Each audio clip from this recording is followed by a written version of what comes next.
আসসালামু আলাইকুম এভরিওয়ান। আজ আমি আপনাদের রান্না করে দেখাবো সরিষা ইলিশ। সরিষা ইলিশ অনেকে অনেকভাবেই রান্না করেন, তো আমি খুব সহজ করেই এই রেসিপিটা তৈরি করে আপনাদের সাথে শেয়ার করব। আশা করব রেসিপিটি ভালো লাগবে। এখানে আমি 5 পিস ইলিশ মাছ কেটে ধুয়ে পরিষ্কার করে নিয়েছি। এবার আমি সরিষাটা বেটে নেব। তো একটা বাটিতে আমি 2 টেবিল চামচ পরিমাণ সরিষা নিয়েছি। এর মধ্যে দিয়ে দিলাম 3টি কাঁচামরিচ আর 3টি শুকনা মরিচ। এই মশলাটা আমি শিলে বেটে নেব।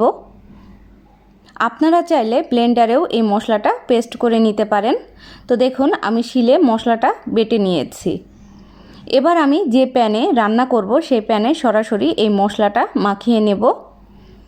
তো আমি দিয়ে দিচ্ছি এই প্যানের মধ্যে 2 টেবিল চামচ পরিমাণ পেঁয়াজ কুচি, 2 টেবিল চামচ পরিমাণ পেঁয়াজ বাটা, রসুন বাটা দিয়ে দিচ্ছি হাফ টি স্পুন পরিমাণ, হাফ টি স্পুন পরিমাণ দিয়ে দিচ্ছি জিরার গুঁড়া, হলুদের গুঁড়া দিয়ে দিচ্ছি হাফ টি স্পুন পরিমাণ, লবণ স্বাদ মতো। এবার আমি দিয়ে দিব যেই সরিষাটা আমি বেটে নিয়েছিলাম সেই সরিষাটা দিয়ে দিচ্ছি। আমি এখানে কোনো শুকনা মরিচ গুঁড়া ব্যবহার করছি না, তবে আপনারা যারা শুকনা মরিচ বাটা ইউজ করবেন না তারা গুঁড়াটা দিবেন। আমি সব কিছু খুব ভালোভাবে হাতের সাহায্যে মেখে নিচ্ছি। এইভাবে আপনারা যদি একবার সরিষা ইলিশটা রান্না করেন আপনাদের কিন্তু বারবার খেতে ইচ্ছে করবে, এতটাই মজার হবে এই ইলিশ মাছের রেসিপিটা। এবার আমি দিয়ে দিচ্ছি এর মধ্যে 1/3 কাপ পরিমাণ সরিষার তেল। আপনারা কিন্তু সরিষা ইলিশটা সরিষার তেলেই রান্না করবেন, তাহলে কিন্তু খেতে খুব ভালো হয়। আর ইলিশ মাছ কাটার সময় একটা জিনিস খেয়াল রাখবেন, মাছগুলো যেন খুব বেশি পাতলা না হয়। একটু মোটা করে যদি আপনারা মাছটা কেটে নেন তাহলে কিন্তু মাছগুলো রান্নার সময় আর ভেঙে যাবে না।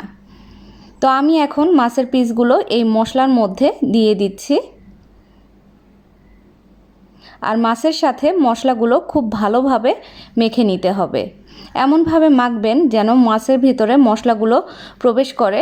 তো খুব ভালোভাবে হাতের সাহায্যে আমি মশলাগুলো মাছের সাথে মেখে নিচ্ছি। আজকের রেসিপি যদি আপনাদের ভালো লাগে অবশ্যই আমার চ্যানেলটা সাবস্ক্রাইব করে আমার পাশে থাকবেন। আর যারা আগে থেকেই সাবস্ক্রাইব করে রেখেছেন তাদেরকে তো অসংখ্য ধন্যবাদ।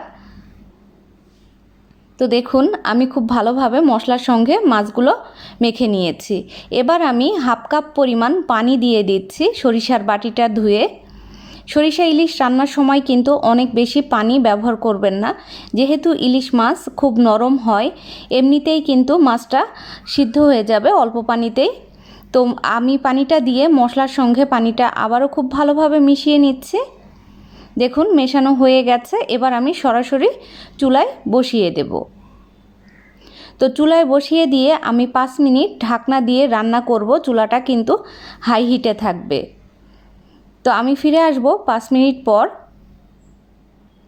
5 মিনিট পর আমি ঢাকনাটা খুলে নিচ্ছি। দেখুন ঝোলটা কিন্তু খুব ভালোভাবে ফুটে গেছে।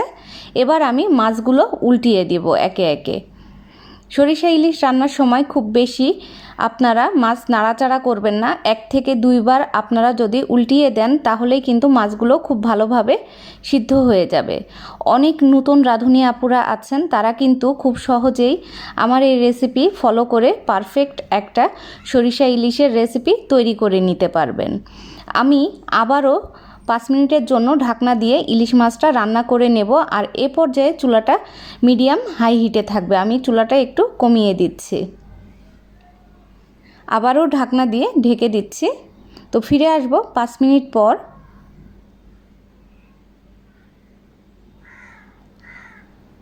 5 মিনিট হয়ে গেছে, আমি ঢাকনাটা খুলে নিচ্ছি। দেখুন মাছের ঝোলটা কিন্তু অনেকটাই কমে এসেছে। এবার আমি আরও একবার মাছটা উল্টিয়ে দিচ্ছি। এতে করে মাছটা কিন্তু সব সাইডেই খুব ভালোভাবে রান্না হবে। আর এবার কিন্তু আমি আর ঢাকনা দিয়ে ঢেকে দেব না, ঢাকনা ছাড়াই এই ঝোলটা একটু ঘন করে নেব। সরিষা ইলিশ কিন্তু পাতলা ঝোল খেতে ভালো লাগে না। একটু ঝোলটা ঘন হয়ে আসলে কিন্তু আপনারা ইলিশটা সার্ভ করবেন। তো ঝোলটা ঘন হয়ে আসা পর্যন্ত আমি অপেক্ষা করব। তো এবার আমি চুলাটা একটু হাই হিটে করে দিচ্ছি। তো দেখুন ঝোলটা কিন্তু অনেকটাই কমে আসছে। এবার আমি দিয়ে দিব 1 টেবিল চামচ পরিমাণ কাঁচা সরিষার তেল। অবশ্যই একটু সরিষার তেল দিয়ে নেবেন। এবার আর মাছ নাড়াচাড়া করার দরকার নেই, প্যানের হাতলটা ধরে একটু ঘুরিয়ে দিলে কিন্তু তেলটা খুব ভালোভাবে ইলিশের সাথে মিশে যাবে। তো দেখুন খুব ভালোভাবে আমি মিশিয়ে নিয়েছি। এবার চুলা বন্ধ করে দেব। চুলা বন্ধ করে দিয়ে ঢাকনা দিয়ে চুলার উপরে রেখে দেব প্রায় 2 মিনিটের মতো। এতে করে সরিষার তেলের স্মেলটা খুব ভালোভাবে ইলিশ মাছের মধ্যে ঢুকে যাবে। তো দেখুন 2 মিনিট মতো আমি ঢাকনা দিয়ে ঢেকে রাখলাম। তো 2 মিনিট হয়ে গেছে। এবার আমি আপনাদেরকে সার্ভ করে দেখাচ্ছি।